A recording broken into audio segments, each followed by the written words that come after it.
Hello, everybody. My name is Jeff. Welcome to this week's live event. This is your live event, so the chat is open. Pretty sure it's open. And feel free to ask your questions or chit-chat amongst yourselves. Actually, I'm going to pop out the chat. I don't like that. I thought I could try it like this, but I just can't do it. There we go. I don't trust it. There we go. That looks better. So the chat is open, and your questions are welcome. This is the hour of time that I set aside every week to take any questions and help out in any way that I can regarding the use of the channel. So yeah. Hey, JC's Radiant Ray. Good morning, afternoon, or evening. Welcome. And JC's Radiant Ray is saying hello to all of you, and Mrs. Webster, hello. Hello. I hope you're doing well. Interesting, Mrs. Webster, the sort of reverse all caps there. You have the lowercase h, and everything else is all caps. I don't know if I've ever seen that before. I am typically unwise in the ways of sort of internet emoticon thingies and stuff like that. I was wondering if that was supposed to mean something. Deborah Sheng, hello. Welcome to our live event this week.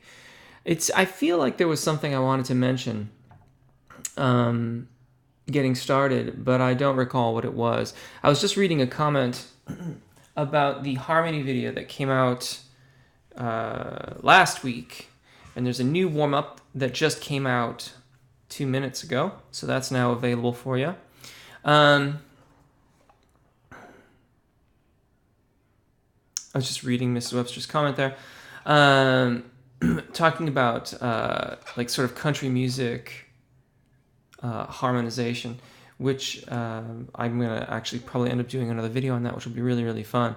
Brain lapse, got it. I learned something this week about diaphragmatic breathing and shared some of your breathing exercises with the physiotherapy students and posting it to Sequencer. Interesting. I will check it out. I don't. The weeks go by for me in very protracted ways. They feel like they're a lot longer than what they are. I guess I want to offer my thoughts to anybody who had people that were involved or were near the Las Vegas catastrophe, the shooting that happened. And my wish is that you and your families and loved ones are all safe and sound and were either uninvolved or just escaped quickly. Samar, nice to meet you too. Thank you for joining us this morning. I'm interested, Mrs. Webster. Can you tell me more about what you learned about diaphragmatic breathing?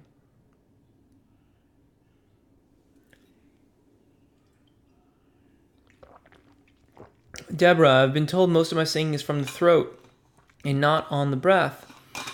Can you see me out there? I wonder if I switched it back. Yeah, it's the camera. Okay. I still got the other, I got those pictures that are still part of the software there. Altug, hello, welcome. I've been told most of my singing is from the throat and not on the breath. What is the indication, your indication, you are properly supported? Well, you see, the thing about that is that that may or may not, that comment typically is used more about the sound of the voice.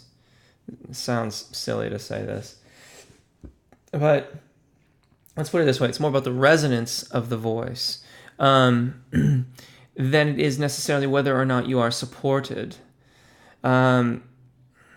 So my suspicion is that you are using too much tension on the thyroarytenoid muscles, and that is making it sound kind of heavy and throaty. That's typically what happens when there's too much thyroarytenoid muscle engagement. And if you did some short exercises, you might be able to find that you're balancing things out. That balance will allow for a little bit more release of the soft tissue in the oral cavity, and that soft tissue is what vibrates sympathetically to the sound waves that are created at the vocal fold. Those sympathetic vibrations are what give us our full sounding voice and create power and resonance and projection and all those different things. It will also make you sound like you're singing less from the throat. Because the fact is we're all singing from the throat. That's where the larynx is, right? So if you didn't have the source of the vibrations, you wouldn't be singing. So, but it's about how we cultivate those resonances. As for whether or not you're supporting, that's kind of a different matter. I don't know if you're supporting or not. The short exercises will help you with that, though. If they sound really, really breathy, then you may be releasing too much air over the vocal fold. If it's really squeezy, then you're probably not using enough engagement to adequately adduct and allow for a balanced phonation from the thyroarytenoid dominant singing voice. And I've been saying this, but I want to emphasize this. Stick to the chest voice range. Stick to a very incredibly comfortable range of your voice when you're practicing this, because you want to be able to really evaluate the sound that you are making without the additional concerns of registration events or upper register singing. You'll get to that later. Just stick to an incredibly small, narrow range of your voice. Think of like a perfect fifth. Depending on your fach, then, like for me, that's between E and B is a really, really incredibly comfortable place in my voice to do that kind of stuff. Is this the first time I've worn glasses in a live event, Mrs. Webster? I find that remarkable that in over a year of live events, I've never worn glasses before. Yeah, there you go. Altug, yeah, absolutely. Thank you. Altug at Mrs. Webster. Ronaldo, hello, maestro. Hello, everybody. Quick tip: in order to become a professional singer, you have to record yourself and not in your phone, but with a true song in a DAW, digital audio workstation. I just realized how much I progressed after multiple recordings. Have a nice day, all of you. That's awesome. Yeah, one step at a time. If all you've got is your phone to record yourself, then use that. It will still allow you to evaluate your intonation and how you're phrasing things, and tone to a certain extent.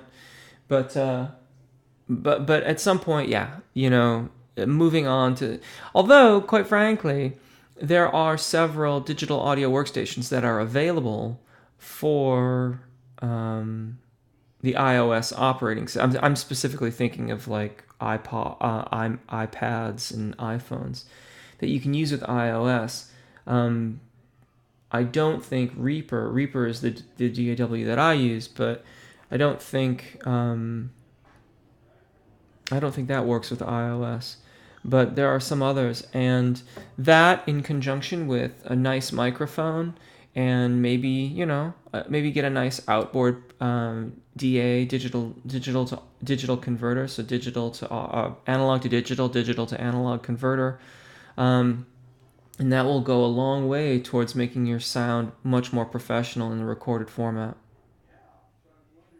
Altug, Jeff, above B4 and up I feel a narrowing in my vocal tract. Is it supposed to be so, or should it feel wide and open? I kind of feel that way too, actually, Altug. I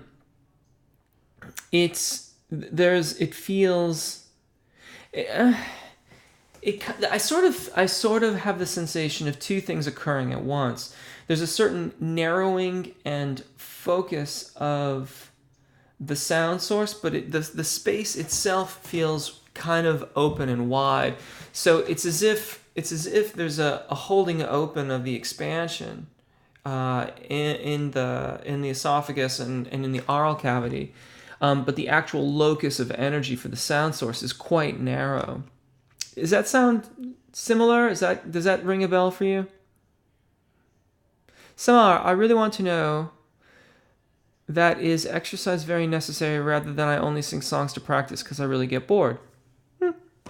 Well, good question.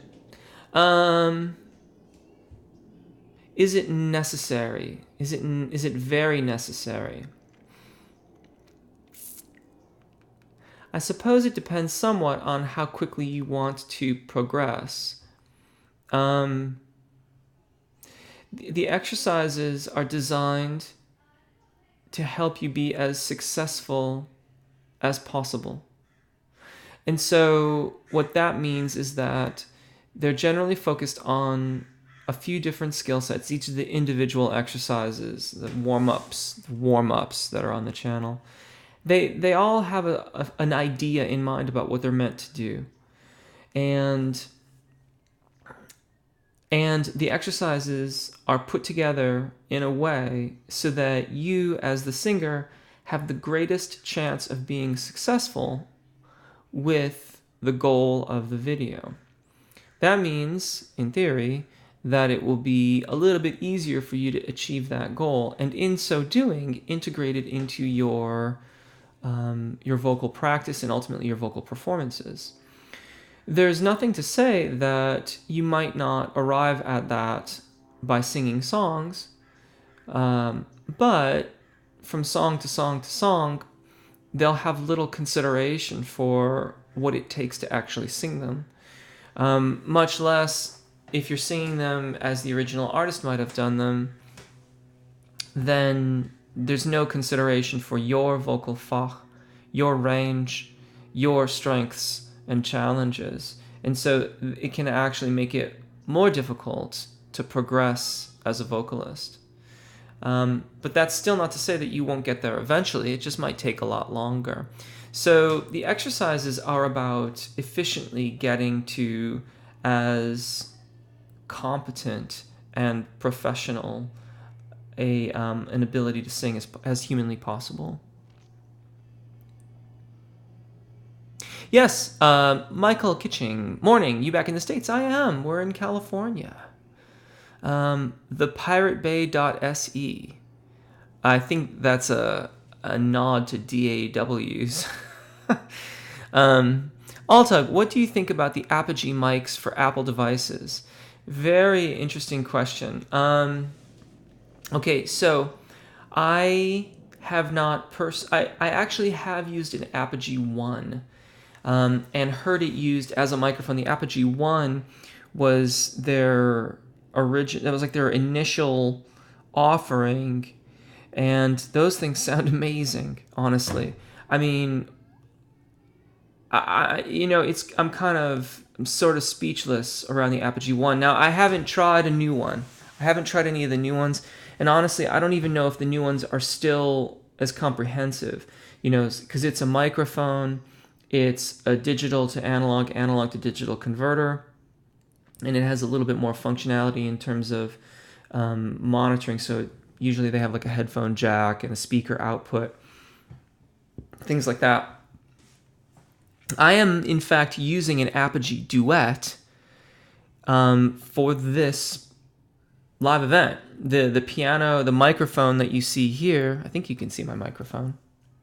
Yeah, you can just barely see it here. This microphone is plugged into an Apogee Duet. I would show it to you, but last time I did that, it wiped out the audio because it like jiggled the cable, and so I'm not going to touch it. But the Apogee Duets, the preamplifiers on the Duets are incredibly transparent and clear. Maybe a little, I kind of like a little bit more color in my preamplifiers. I really love, I have a Neve 5012 that I really love the sound of, and I particularly love the sound of that on my voice. I also have a few API clones of VP26 that I actually I bought a kit, but I hand soldered and built the 500 series component that goes in my API lunchbox. And I really like the sound of those as well. I don't use those for vocals much, but I use them on the piano all the time. But I haven't used the microphones, but I would say they're probably worth checking out. I bet they're very high quality. Blue makes some really nice microphones that integrate really easily with Macs as well. FYI, I'm not sponsored by any of these people. I'm just talking. I know, you'll see that all the time. Like, people will tape over like they'll be playing a piano and they'll tape over the Roland, like so that they don't advertise for it. I don't think there's any rules against me talking about these devices. I think the idea is just that people, since I'm not being paid to advertise for them, why should I help them out? But I'm here to help you, and that's I'm not gonna not talk about these devices because the company isn't. It doesn't make any sense to me. So yeah, I would investigate those, and particularly, I gotta tell you, man, the Apogee One was really compelling. A friend of mine has one of those, and it's kind of weird how good it was. Tea biscuit. That's a lovely user ID. It reminds me of England and tea in the afternoon and a little chocolate biscuit. I've been singing for coming on 10 years now, and is part of my daily job. I still get vocal fatigue. Any advice? Can you tell me a bit more? It seems like it's a pretty quiet morning, so maybe could you tell me a little bit more about what you're singing? Are you doing like jingles? Are you doing backing vocals? Give me a bit more to go on, because I could certainly give you some stock advice, but since it's slow, maybe let's take advantage of that, and maybe I can be more specific for you. If you're doing this in a professional capacity, I immediately wonder about the range they're asking you to sing in. Jer Arroyo. Hi, Jeff. I have a question. What should I do to get rid of phlegm? I do warm-ups a lot, but I feel like something is stuck in my throat. You may consider seeing an ENT, is my first thought.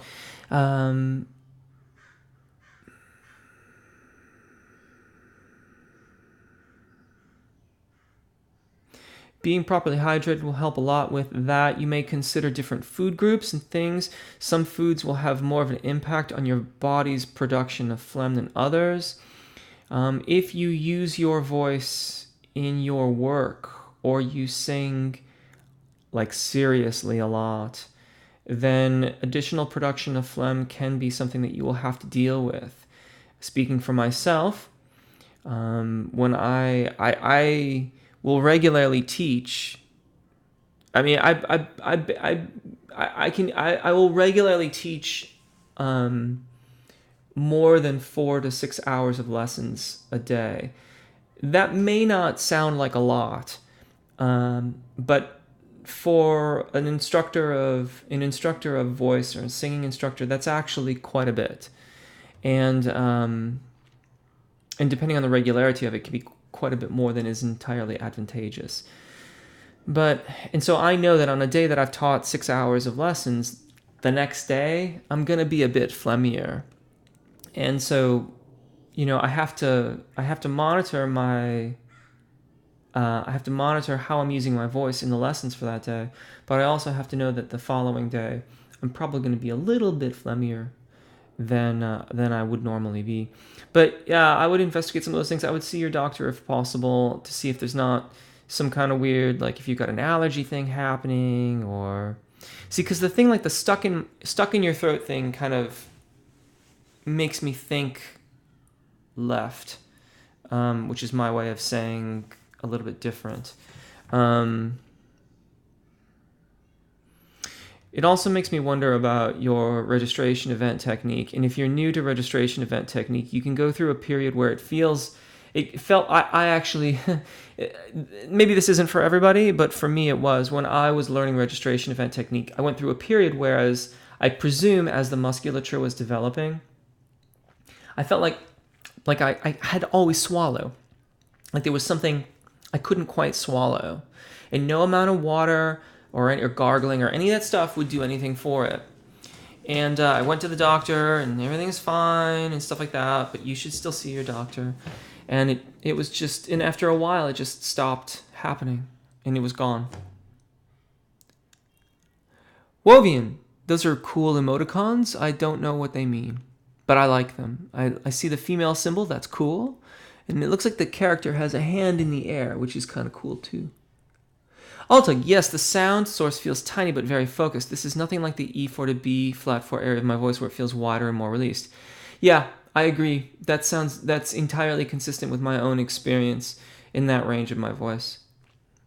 Michael Kitching, yeah, vocal fatigue is a case of more work on your voice becoming accustomed to it or simply working around and understanding your voice capabilities. Indeed. Whoa. Whoa.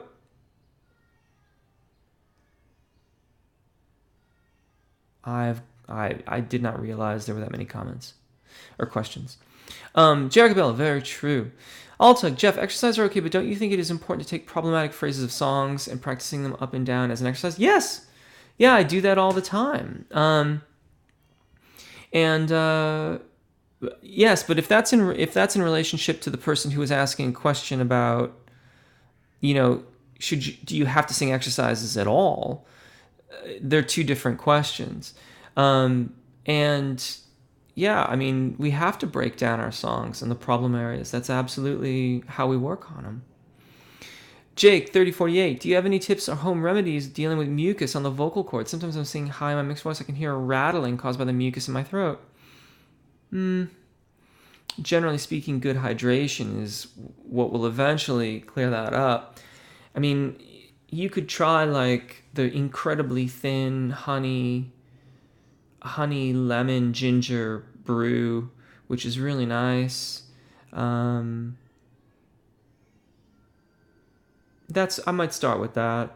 That might help out a little bit, just to kind of, because the acid in the lemon and the ginger, and it all kind of works together to sort of thin things out and move it along.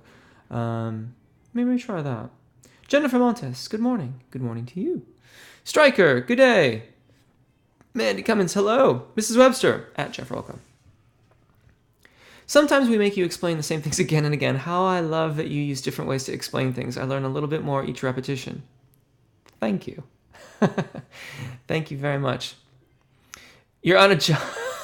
That's awesome, Mandy. I can't believe you're like surreptitiously joining the live event in between working your gig. That is so cool. JC's Radiant Ray at Stryker and Mandy. Mandy, hello. Mrs. Webster, hail, the gang's all here. Indeed. Stryker at JC's Radiant Bright Blast of Sunshine. Altug, I have an Apogee MIC 96K. I like its simplicity and quality. Plug in and record. Yeah, absolutely, man. Apogee makes really, really good stuff. I gotta feel like at some point you're gonna want another preamp, which means you're gonna need some other kind of A to D, D to A conversion, which I know, to replace one thing, to do one thing you have to have two, which it gets expensive really quickly. But I don't know. Then again, if you're really, really happy with it, then stick with it. I just, having the options of tubes or solid state preamplification gives you another level of flavor and emotional input into what it is you're creating.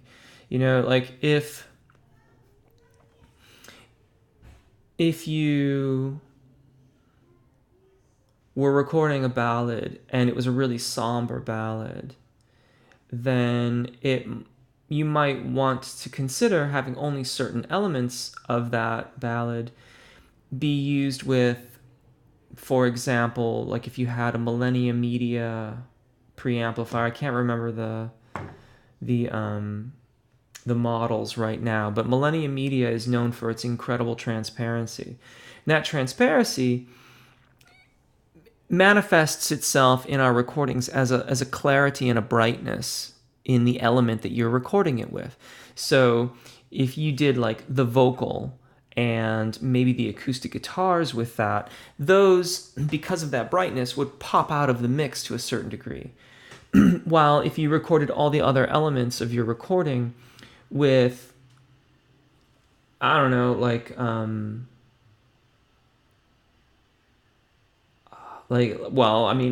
case in point, the Neve 5012 that I mentioned earlier, it's not muddy, but there's a neve roundness and quality to it that kind of settles it down a little bit as opposed to the Millennium Media equipment.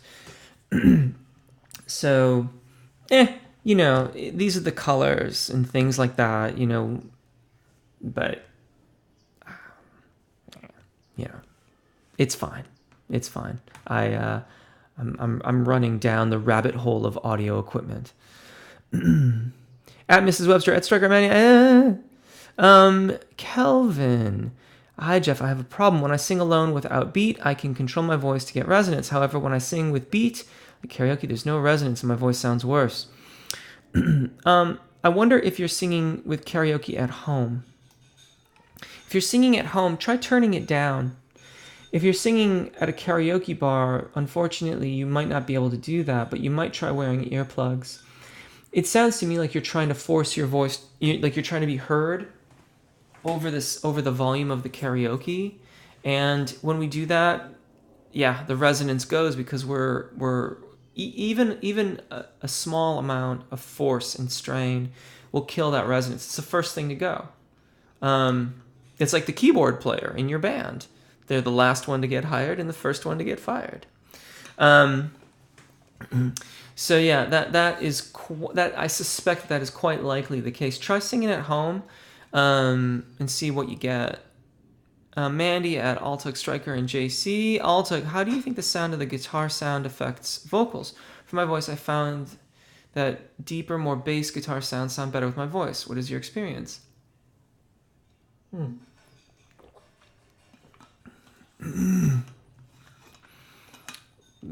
Beautiful question. Where do I'm not even sure where to begin. What I will begin with, though, is a station identification. Because normally I forget. Thank you if you've chosen to subscribe. If you haven't yet, I hope you will now. Sequencer, a global voice, is our closed Facebook group where this discussion continues on a daily basis. And please, if you find it on there, submit a request. I'll approve you, and the fun can begin. The new one. If I don't get to your question, please post it in the comments. So where we're communicating here is the chat. And I really want to get to all your questions, but I also don't want to rush anyone's answer. So if I don't get to your question, please post it into the comments so that I can answer it after our discussion today has closed. And finally, I have gotten rid of YouTube got rid of fan funding, and I refuse to do super chat. So if you are considering making a contribution to the channel, which are gratefully appreciated and really helps keep this thing rolling, you can get information at jeffrolka.com. So the thing about guitar sound, there's so many ways to look at that, Altug. It's not just the sound of the voice, it's also what's appropriate for the song that you are writing or recording. And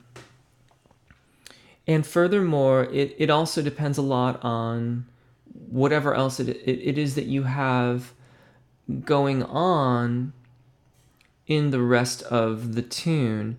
So, if you've got like if you've got a lot of piano stuff,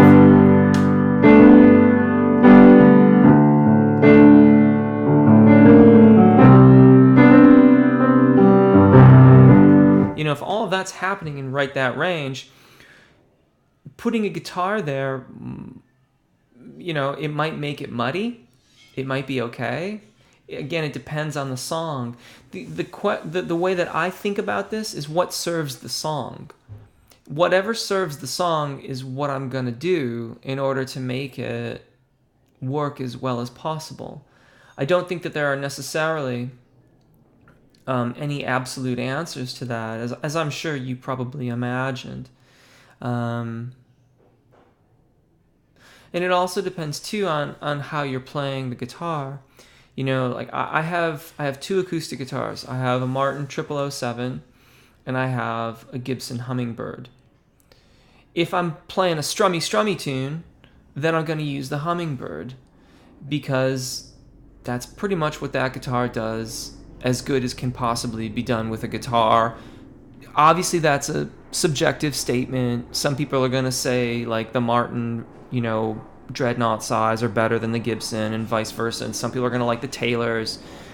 For me, my tastes, I like the Gibson, though I kind of want a big body Martin too. The 00016 is better for finger picking. Though if I'm doing really, really staccato kind of guitar chinka chinka chinka stuff, I sometimes play that too instead of the Gibson, because it's the smallness of the body on the Martin gives it a very staccato, articulate sound. but again, that's about the song more than it is about what works with my voice. I tend to think that if I'm serving the song, I am also serving my voice. Mrs. Webster at Samar, T-Biscuit, I'm a worship pastor at my church, so what I normally sing is contemporary Christian music, nothing too advanced in range. I'm a baritone. I wonder about your monitoring then. If you're... That's a very... Okay, really, really good.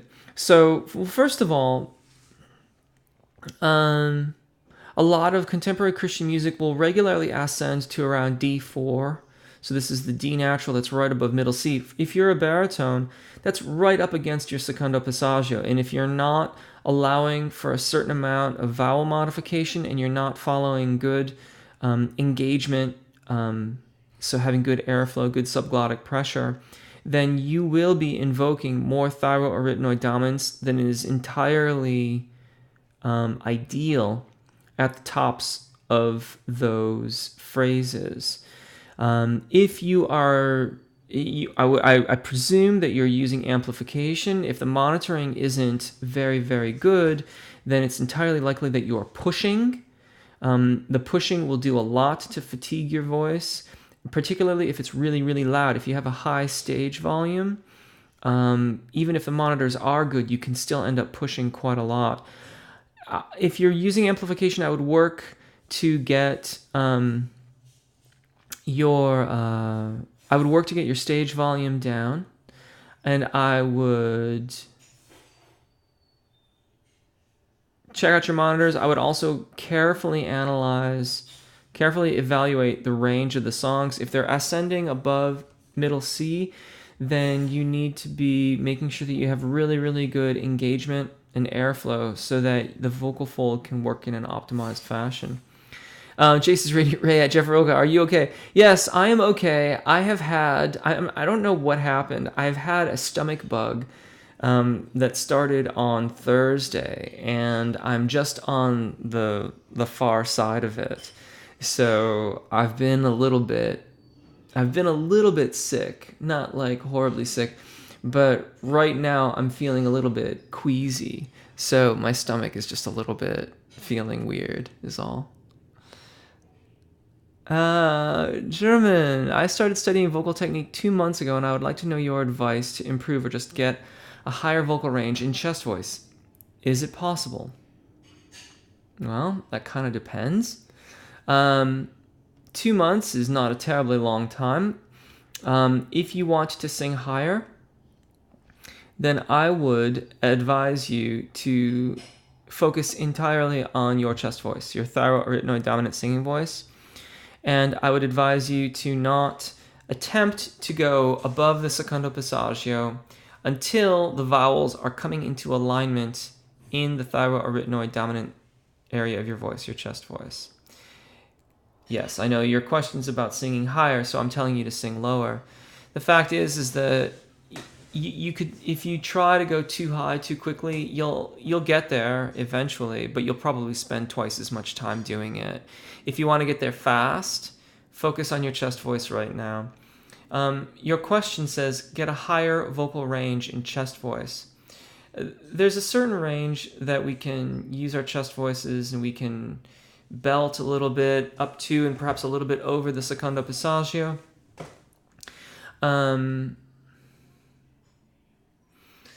There's a lot of conflicting opinions about the efficacy of that. I would advise you to read up a little bit. I would advise you to check out some of my videos on singing over the break, even if you're not starting to do that just yet, and come to understand what the phrase voce piena in testa means, which is the sound of chest voice in head voice. That is the accepted international standard for upper register singing for professional vocalists. And if you want to sound professional, I would recommend that you do that instead of trying to just belt and belt and belt. At JC's Radiant Ray.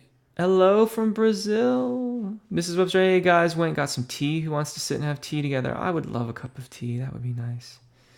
At Striker, thanks for the advice. That's exactly what I needed. Wonderful. T-Biscuit, I find that some weeks my voice is fatiguing and I go back and listen to recordings. My voice isn't strong. It doesn't shake, but you can tell I'm tired. Well, I mean, it seems kind of obvious, but are you getting enough rest? You know, if you're not getting rest, I mean, getting enough rest is one of the most insidious ways that our vocal abilities get compromised. Because it seems like, because you can kind of, you know, if you normally get 7 or 8 hours of sleep, but then for some reason you only get 5 or 6, or you have like a really restless night, you can wake up and once you get into your day, you're like, yeah, I'm okay, it's fine, whatever. But your voice isn't fine, and it's not going to perform the same way. So, you know, I would evaluate your sleep as well. Speaking for myself, and this is purely my own opinion and my own findings in the matter. You know, my what is it called? There's like a real like 21st century phrase for this. My bedtime hygiene. You know, which really they're talking about like using screens and things like that as it's nearing time to go to sleep. The more that I observe good bedtime hygiene, you know, at least an hour or two without a screen before I fall asleep, stuff like that, then the more restful sleep I get. Good afternoon, Robert. Striker at Jake. T-Biscuit. I'm usually leading around 9 a.m., so maybe it's the early morning. It makes me feel so tired vocally. I usually do your 7 to 12 minute baritone warm-ups and feel confident doing them. That's great. You know what, T-Biscuit? Have you done the daily warm-up? The daily warm-up and I just released a new daily warm-up. Well, it was released at the beginning of this event.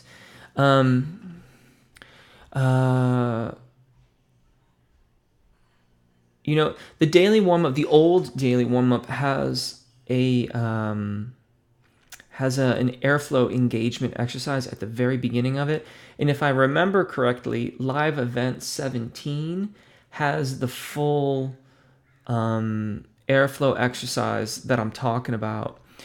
You might give yourself like 30 seconds or a minute of that before you do the other warm-up that you're doing and see if that has an impact. At 9 a.m. is early, man. And sometimes we can, if we don't have adequate engagement of the core body muscles, the voice, and that's, you know, this is interesting. You know what? Thank you for continuing. Thank you for following up with me on this because it's all starting to come together. If we fail to engage the core body muscles, the voice is a very capable and willing servant, the vocal fold in our minds, and so it will do whatever it has to do to provide you with the pitch that you're trying to do. So insidiously, I guess I'm on that word today, because the repertoire you're singing mostly is within your chest range, albeit getting quite near the top of it, your voice can still achieve that without specifically having to do any of the things that make for a good registration event. And if you're not entirely awake, then your body might not really be providing I'm sure you're probably providing a reasonable amount of engagement and support for your voice, but it might just be not quite enough. And that's what's leading you towards the fatigue that's occurring. How interesting. How interesting. So yeah, fine. I think it's live event 17. If someone knows specifically, it was ages ago. I feel like it was Mrs. Webster who asked me for that, but I could be wrong. But there's that exercise is in there, and I should probably just show you right here, shouldn't I? It's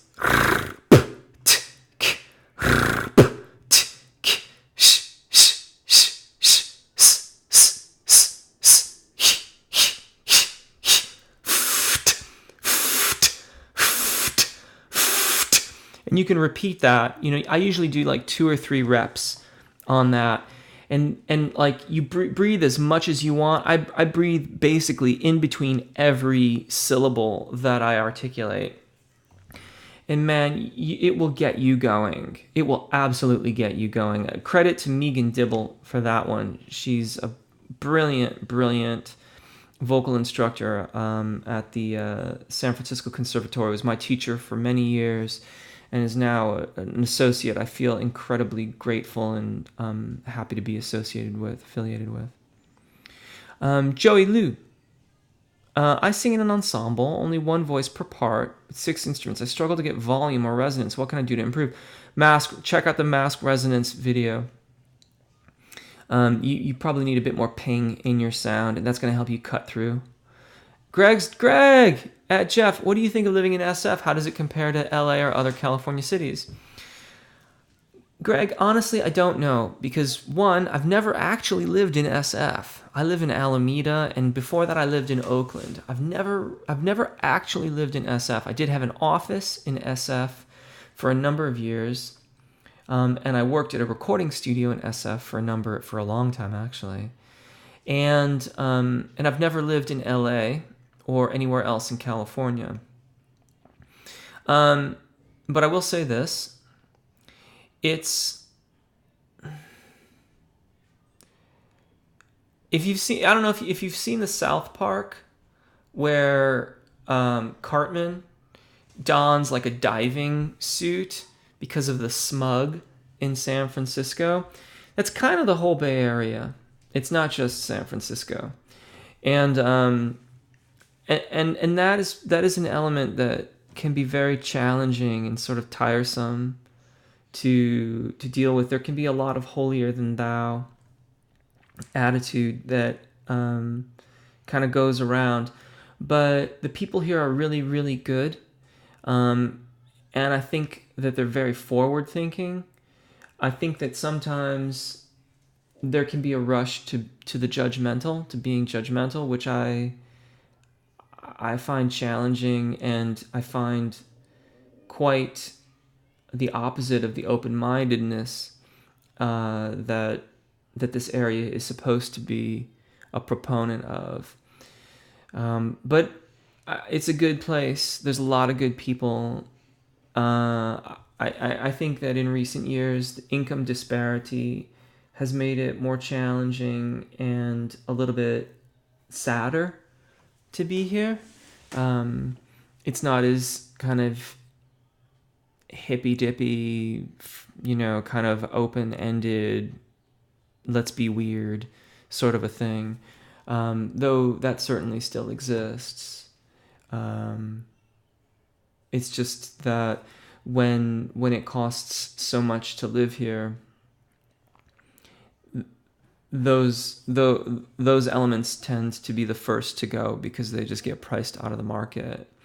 The only reason why we can still be here is because of things like situations that happened a long time ago, that otherwise my family we'd never be able to be here. So yeah. Thomas Eduardo Souza Miranda, tell us about belting, please. Well, let me just check to see how I'm doing. Oh, I'm doing very poorly. Folks, I'm gonna run out of time. I'm gonna run out of time here. So please do put those in. I'm so sorry. I'm gonna really run out of time. Please do put your comments, your questions in the comments section. so that I can answer them. My screen doesn't auto re-update, and so it kind of looks like I don't have a lot of questions, and then I move the thing, and all of a sudden the little slider on the side just goes like from this to that. I'm like, oh my goodness. I'm going to go look faster here. Belting. Belting is forcing the thyroid dominant singing voice higher than would naturally occur if we were allowing for the cricothyroid muscles to begin to affect phonation.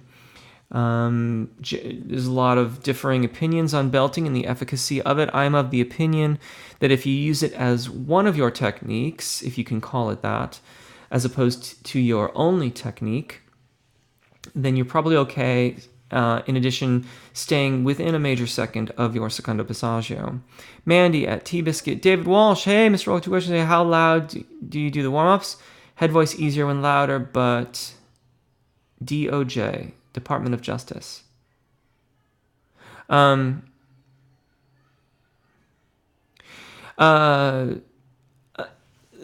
warm-ups should be balanced, so the volume for any given individual is going to be different.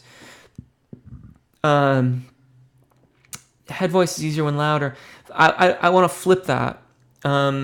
If you have proper subglottic engagement, air pressure below the epiglottis, and that is increasing as you ascend, which is appropriate, then the vibrations of the vocal fold and the resonance is going to increase, and so you will get louder.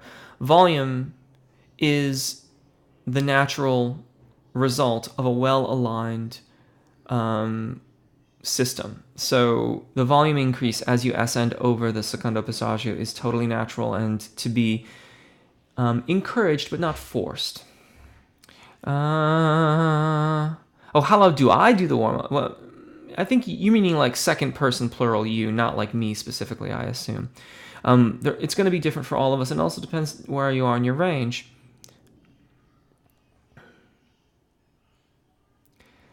Mrs. Webster at Mandy. Yes, I am safe for work content. Exactly. And then second question, have you come across the idea or terminology of flipping the voice for tenors? Thanks for any help you have. Yeah, that terminology can be used for any of the Fox. Some individuals experience that flipping over point more than others. What they're talking about is the switch over from thyroarytenoid dominance to cricothyroid dominance. And I just don't talk about it as flipping over the voice because it's not objectively descriptive. When you transit the secondo passaggio, nothing flips over. Your voice doesn't flip over. When it does that, it doesn't, jump over the pencil or anything like that. The cricothyroid muscles begin their engagement around the primo passaggio, a little bit lower, in fact, than the primo passaggio, but whatever. And when you get to, and when they're doing that, the hyoid cartilage is moving forward and elongating the vocal fold, and then above the secondo passaggio, if you're not smooth yet in this practice, then you'll be in head voice. But that flipping goes away with practice. It doesn't feel like that anymore. When I sing through my zona de passaggio and over the secondo passaggio, my voice doesn't feel like whoop, like it goes over something. At Jeff Rolka, I'm on a worship team where they're always talking about saving their voices. Should I be doing that? Why does it not seem needed? Am I doing something wrong? Well, if you're not hurting yourself, then you're doing things right. If you're not having problems, don't worry about necessarily. If it's not broken, don't fix it. Let's put it that way. For those other people that are trying to save their voices, maybe they ought to consider how they're singing. And see, oh my God, vocal nerd out. Yay and hi, hello. Yeah, I'm the vocal nerd. It's cool. T-Biscuit, Jeff, would you post the details of your equipment in Sequencer? Sure. Joey, I hear you there. I can't answer your question, but we'll cheer you on as you learn with... that's at Joey. At T-Biscuit. I miss at Striker. Striker, the high range quietly, almost all falsetto, so your muscles know where they are. I'm sure you'll see a difference afterwards. Also use more application in the mornings. So this part... Oh, you're talking to somebody else. JC's Rainy Ray at Striker, high range. It's day 29. Also, my 1-year anniversary. Good, congratulations, Striker. That's awesome. Hi at Ansi. Yes, we are vocal geeks and freaks. Band geeks and voice. I like that. Is you have a way with words, Striker. Striker came up with, a global voice sequencer, a global voice. Band geeks and voice freaks. That's really cool. Night Slasher finally got here. Zuruku, my name changed. My question about the meaning to be a baritone. I believe myself to be a baritone. Yeah, that whole baritone thing has become really vogue recently. It depends on where, the thing is that the lowest tenor and the highest baritone are basically the same. There's little to no differentiation between those Fox, but the highest baritone will have probably different response in their lower range than the lowest tenor would. But yeah, if you've located the secondo passaggio where you feel confident about its location, then it becomes a question of evaluating all the remaining aspects of your singing. What is it? What is a low frequency response? What is low frequency accessibility like? What is it like above the secondo passaggio, and how do you maintain phonation there? And what does it feel like to maintain phonation there for extended periods of time? And what is the range and feeling, the sensations of singing below the secondo passaggio, but in the immediate vicinity of it? All of those things are taken into consideration when we try to understand our Fock. Mrs. Webster fangirl. Nice. Oh my god, awesome. Hey, JC. Mrs. Webster, dying of music geek out of your guitar descriptions. We'll go back to learn more about that later. I am more of a cello fan. That's what I've been doing lately, Mrs. Webster. Yeah, there's like 1 or 2 videos of me on YouTube where I'm playing with a cellist. And I think that's my thing. Like, I like that a lot. I like to add a violin too, but given the choice, I'll go for the cello first, and then I'll add the violin as a secondary instrument later. T-Biscuit, you're using in-ears, and you play electric guitar while you sing. That's really interesting, T-Biscuit. Because all of that should really help. That should really, really help a lot. I'm now feeling more confident about what I said before, that if you're not really optimally warmed up, I would like to have you try something. If you're singing by 9 a.m., I don't know what time you wake up, but I'd like you to try waking up like around 6 in the morning, basically, and do move around, wake your body up. Don't sing for a while, but wake your body up. Get going, moving, like do some light calisthenics like toe touches or kind of cross body sorts of things if you've ever seen those exercises from like 15 years ago. Move around, get your body awake and moving, and then see how you do. And do that for a month is what I'm thinking, and see if there's an impact. Because I think the fatigue that you're dealing with is really, really subtle, and it's not going to be immediately apparent what the fix is. It's not that. I don't think it's that simple. At T-Biscuit, thank you, Robret. I'm feeling far better today, but I'm still a little bit not feeling so good. Mrs. Webster, thank you. Went from scratchy throat to full out man cold within 24 hours. Been off speaking and working for 3 days. Yeah, I can dig it. Funny thing, nothing up here. Nothing up here. It's all like lower GI distress, if that's not sharing too much. Striker, for those who don't speak pedagogy nerd, here's the definition.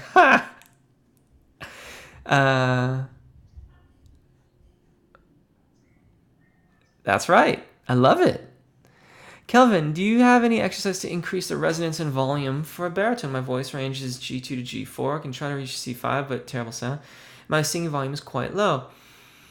Yeah, what you want the thing to do is to cultivate your engagement and airflow and the balance, and how that balance is cultivated will generate more volume. So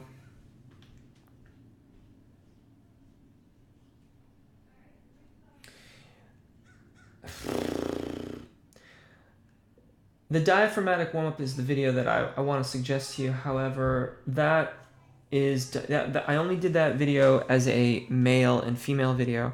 So you're going to have to cut out and not sing all the way through that video because it's going to go a little bit higher than what is ideal for you. That being said, the range that you're quoting there, it only exceeds that range by about a major second or maybe a minor third. So check out the diaphragmatic warm-up. That's a really good warm-up for integration of engagement exercises or support exercises, if you prefer, and phonation. And that balance, the balance between those two is how we generate more resonance and volume. At Mrs. Webster, at Ann C, higher pitch phonation typically used to produce falsetto registers in probably the cricothyroid muscle. I was wondering if you have the vocabulary for non-musical person like myself on your website. I don't have a lot posted on my website, really. Mostly, I will always, Zoroko, I will always try to do a sort of double talk on things. So I'll say like thyroid dominant, chest voice if you prefer, or something to that effect. So that we can always, if you don't understand me, this is all pointless. We have to understand one another. So I really, it is my desire and goal to communicate with you effectively. Honestly, going back to what Mrs. Webster mentioned, earlier in the event today, that I often, if people ask me the same question a couple times in a row, I'll approach it from different angles to, and use different descriptions and different things like that. That's because we all learn in different ways. I kind of came up in the whole 7 habits, or was it 7? It was 7 Habits of Highly Effective People, but there was another book that talked about different modes of learning. It wasn't that one though. It was I'll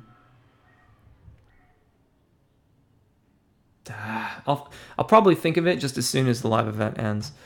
But basically, it was all these different modes of learning. And when you consider that some people learn rather, more kinesthetically, they want to be touching and doing and stuff like that. And other people learn more a kind of it was kinesthetically dominant, or something that I've also now not thinking of.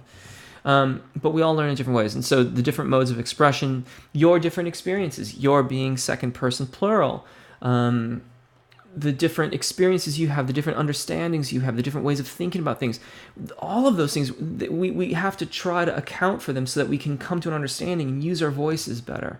That's what this is all about.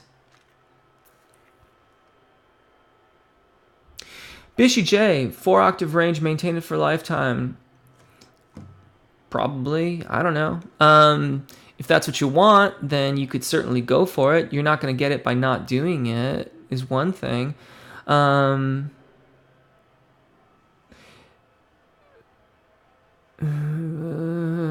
after voice as much as possible. For a lifetime, though, at some point, age will come for us all, and you're probably going to start losing range long before age comes for you for the last time. Mrs. Webster at Mandy. Sorry to hear you have a bug, Jeff. I email you some pressure point techniques to really help me. Thank you. Mrs. Webster giggling at the phrase bedtime hygiene. It's in ablutions, which made my doctor snort with laughter when I used it in a sentence. Yes. Get well soon, Jeff. Thank you, Altug. Striker at Kevin. I'm in the same circumstance until I feel a resonance. Thanks, Jeff, for your advice. It's midnight here, and it's time for me to go sleep. Namaste. Good night, Samar. Jeez. Do anything to keep from me? Yeah, sure. Sequencer, global voice. Missed the first half. Karina, hey. Miss Webster. Hello, Maestro. Trust 1960, 681. Italy. Welcome from Italy. Market focus. Oh.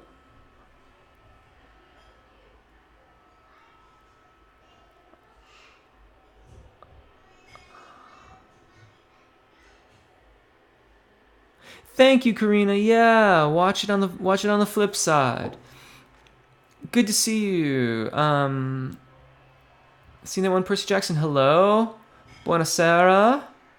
Yeah, Striker. That's cool. High five, Jeff. You made me laugh and I almost snorted with my tea. We talk about nerd stuff, music stuff in South Park.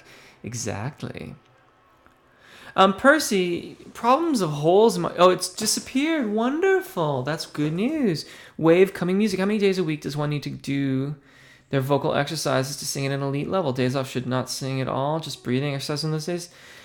It's entirely possible that you do need a day off from time to time, depending on how much abuse your voice is taking. But in general, I defer to was it Tony? I want to say it was the chairman of the board, but I think it was actually Tony Bennett who said, if I don't do my scales one day, I notice. If I don't do my scales 2 days, the band notices. If I don't do my scales 3 days, the audience notices. I think it is Tony Bennett, but I really want it to be the chairman of the board, so I can say the chairman of the board says 1 day off, you're gonna notice. Yeah, that's kind of my feeling on the matter. The scales don't just keep you singing at an elite level; they maintain your habits, and that is what's going to keep you at the elite level. It's not the scales; it's the maintenance of the habits. The video I mentioned about engagement is the diaphragmatic warm-up. Joey, you're from SAS South Africa, I presume. Hello and welcome. At Wave, yeah. Like your videos, very helpful. I've been singing for many years, but during these years, my teachers never taught me how to sing with sing words sounding like A. Any advice? Karen from Sweden. I hope you're still here, Karen. I know that I get very far behind in the questions. That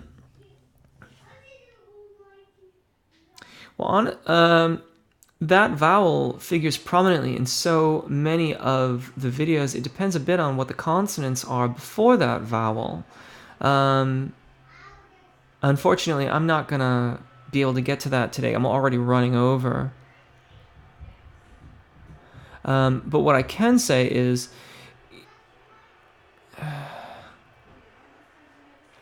if you're really struggling with that vowel, the most recent expanded vowel videos probably won't help you. But there is a vowel that I did a while back. I just said there's a vowel I did. There's a video. You can tell I'm not really feeling, I'm not like 100% here. There was a video I did some time ago, E, A, and Ah. Have a look at that video. That video entirely focuses on those vowels, which they're sort of subgrouped as the narrow to wide forward focusing vowels. And working on that should help. And that would be my advice. I don't know that band, Trust 19681. You're very welcome, Market Forces. I have a good time with it. Sir Marcus, thank you. Thanks. I thought I did something on belting a while ago. I don't know. Maybe I didn't. I'm pretty sure I did. There's a belting video. Thank you. I'm going to try not to be sick. I'd have to look up that, Hector, about Helden tenors. I know I've read about them in the books that I have. Hector, I'm going to make a note of that, and then if you sneak back in next time, then I can give you more information, okay? Or post your comments in the comment section. Everybody, I'm really sorry. I know I've fallen horribly behind. If you would put your questions in the comment section, and I will answer them in the comment section so that we can get to them. Until then, thank you very, very much for all your questions. Thank you so much for joining us. These sessions are really, really great, and I really appreciate the questions and the interactions, and it's all such good fun. Take really good care of your voices, enjoy singing, and I will see you next week. Bye.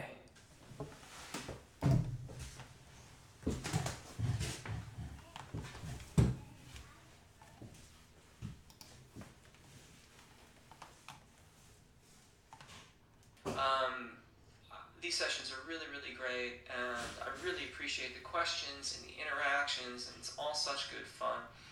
Take really good care of your voices, enjoy singing, and I will see you next week.